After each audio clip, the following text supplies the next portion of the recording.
2020 সালে এসে কি ব্যবসা শুরু করা যেতে পারে, যে ব্যবসাগুলো শুরু করলে আপনার 2020 সালে সফলতা পাওয়ার চান্স বেশি?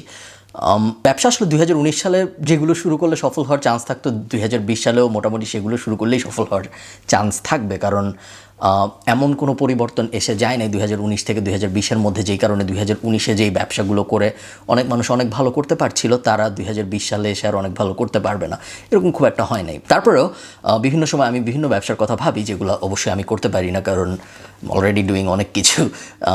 এই কারণে অনেক ধরনের আইডিয়া মাথায় আসে। বেশিরভাগ সময় আমি যেটা করি সেটা হলো, আমি আমাদের যে স্টুডেন্ট গ্রুপ আছে আমাদের কোর্সের, ওখানে আমি সাধারণত আইডিয়াগুলো মাঝে মধ্যে শেয়ার করি। বেশিরভাগ সময় শেয়ার করি না, কখনো কখনো যেটা মনে হয় খুব ভালো আইডিয়া বা যেটা আমার ওই সময় মনে হয় যে এটা খুব ভালো, এটা নিয়ে কাজ করলে খুব ভালো করার চান্স থাকবে, তখন আমি ওগুলো আমাদের স্টুডেন্ট গ্রুপে শেয়ার করে ফেলি।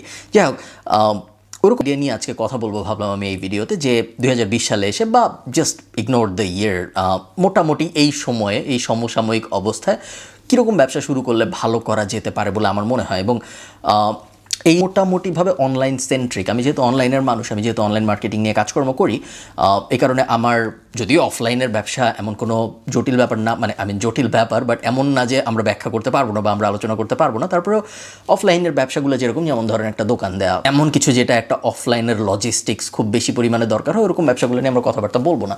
আমরা এই ভিডিওতে মেইনলি এমন ব্যবসাগুলো নিয়ে কথাবার্তা বলবো যেগুলোর বড় একটা অংশ আমরা অনলাইনে করতে পারি, বা যেগুলোর জন্য ইন্টারনেট ব্যাপারটা অনেক বেশি ইম্পর্ট্যান্ট। ঠিক আছে, তো চলেন শুরু করি। প্রথমটা হলো গিয়ে একটা ওয়েবসাইট বানানো। এটা নিয়ে আমি অনেকবার অনেক জায়গায় কথাবার্তা বলেছি। আপনারা যারা আমার লাইভ সেমিনারে ছিলেন, ওখানে আমি কথাবার্তা বলেছিলাম ওয়েবসাইট বানানো নিয়ে। আমার সেকেন্ড বইয়েও আমি ওয়েবসাইট বানানো নিয়ে অনেক কথাবার্তা বলেছি। ওয়েবসাইট বানানো যে কোনো সময়ের জন্যই ভালো আইডিয়া ছিল। 2020 সালে এসেও ওয়েবসাইট বানানো একটা ভালো আইডিয়া হতে পারে। চেষ্টা করব প্রত্যেকটা ব্যবসার কথাবার্তা একটু ব্রিফ রাখার, যেন একটা নিয়ে আমরা অনেক বেশি কথাবার্তা বলে না ফেলি। তারপরেও আমি একটু ব্রিফলি বলি যে ওয়েবসাইট বানানো বলতে আমি বেসিক্যালি কী বোঝাই।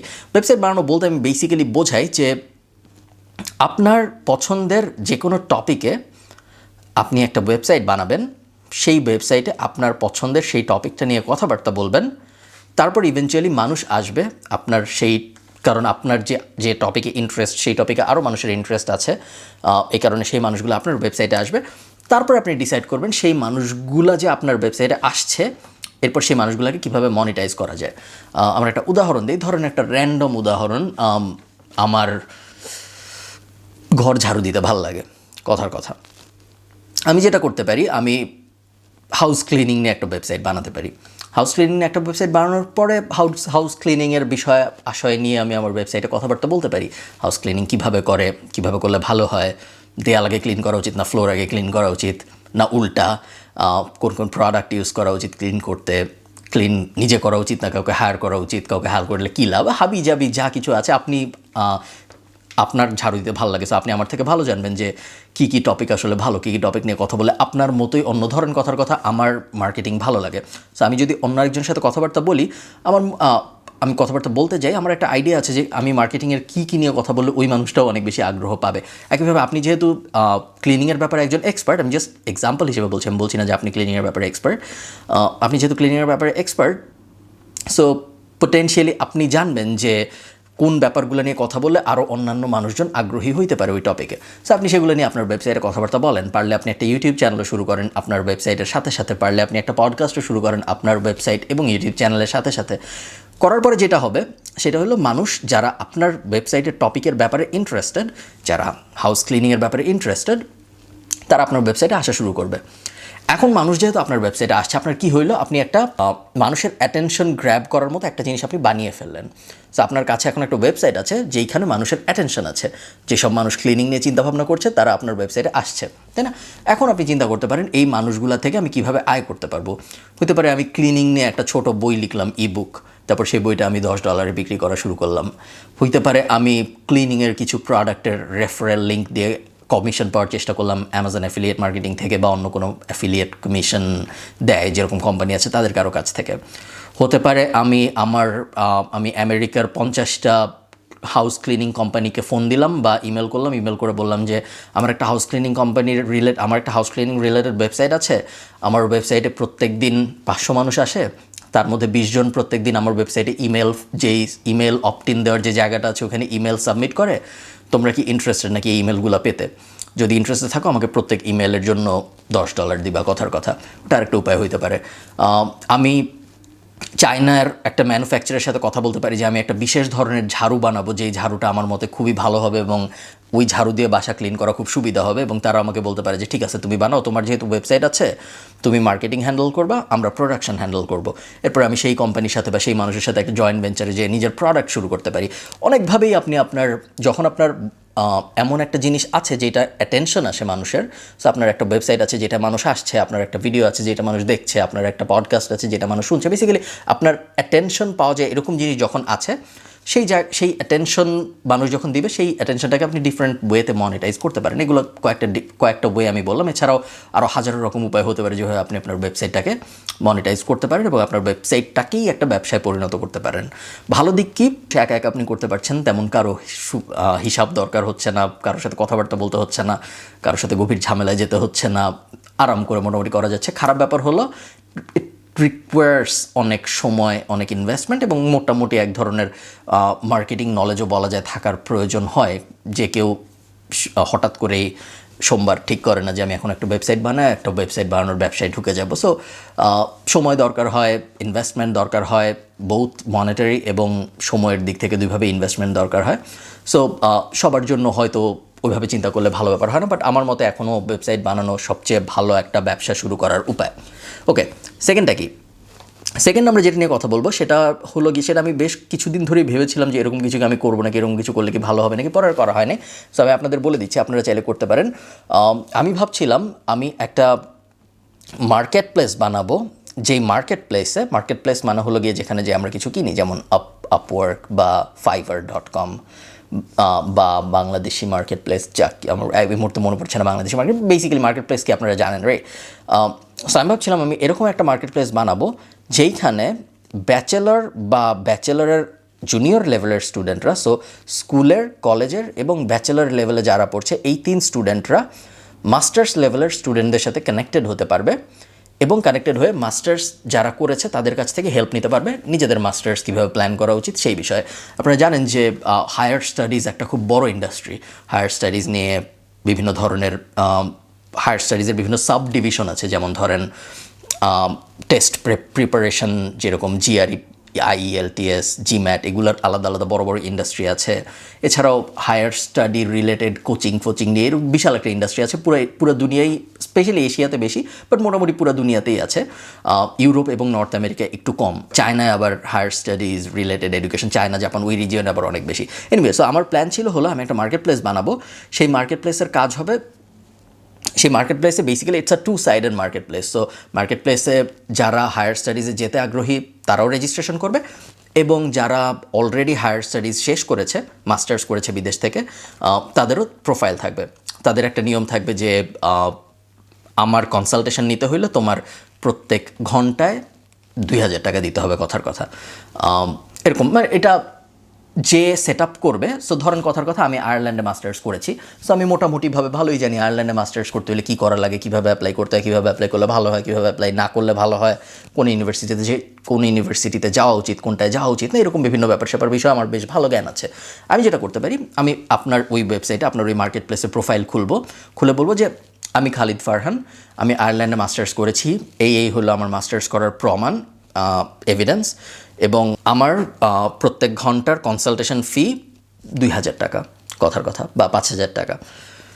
আমার ওই প্রোফাইল দেখে ব্যাচেলারে যে পড়ছে বা কলেজে যে পড়ছে, সে যদি আগ্রহী হয় এবং সে যদি মনে করে আমার এই কনসালটেশন তাকে হেল্প করতে পারে, সে তখন আমাকে কনসালটেশন ফি দিয়ে আপনার ওয়েবসাইট থেকে হায়ার করতে পারে।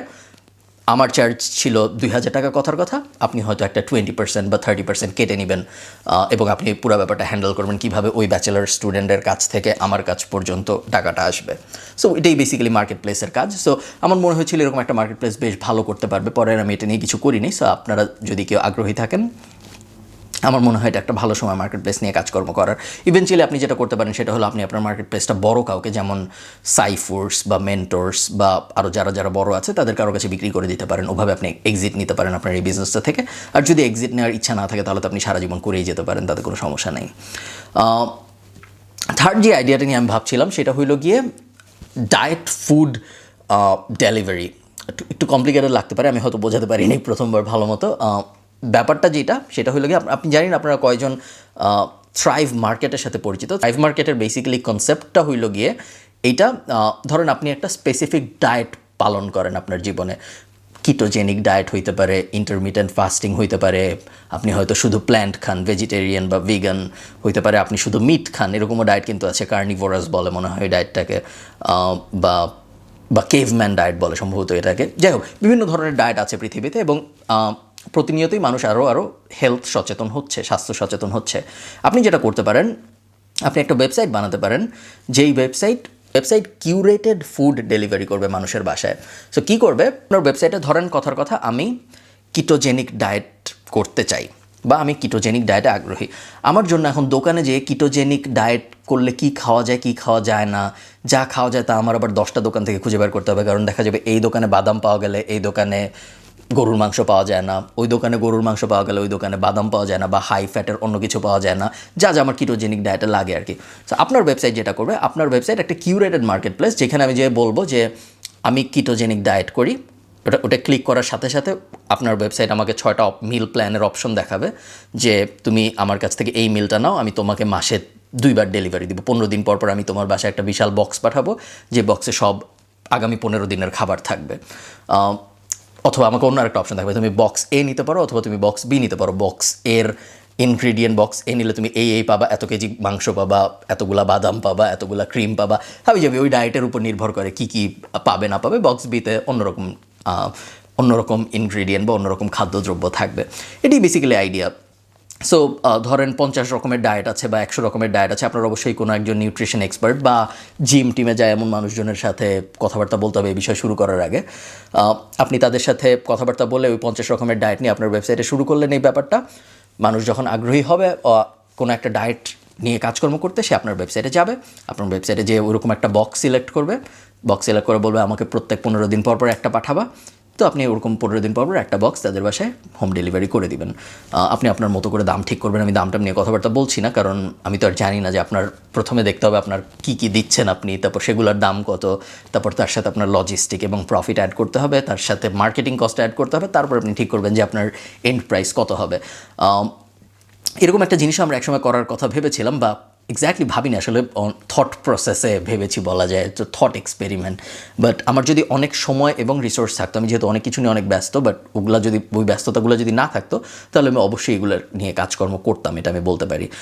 আমি যেটা ভেবেছিলাম, বাংলাদেশের যতগুলা খাবারের ইউটিউব চ্যানেল আছে সবার সাথে স্পন্সরশিপে যাব, সবাইকে বেসিক্যালি আমরা যদি এরকম একটা কোম্পানি সেট আপ করি যারা ডায়েটারি ফুড নিয়ে কাজকর্ম করবে, তাহলে আমরা যেটা করতাম, আমরা বাংলাদেশের যত ইউটিউবার আছে যারা ফুড ব্লগার, রান্নাবান্না করে, সবার সাথে আমরা স্পন্সরশিপে যেতাম, তাদের সবাইকে স্পন্সর করতাম, এবং তাদের মাধ্যমে হেলদি ডিশ বানানোর রেসিপি দিয়ে বা তাদের মাধ্যমে কোনো ধরনের স্পন্সরশিপ ডিল দিয়ে আমাদের সাবস্ক্রিপশনগুলো বেচার চেষ্টা করতাম।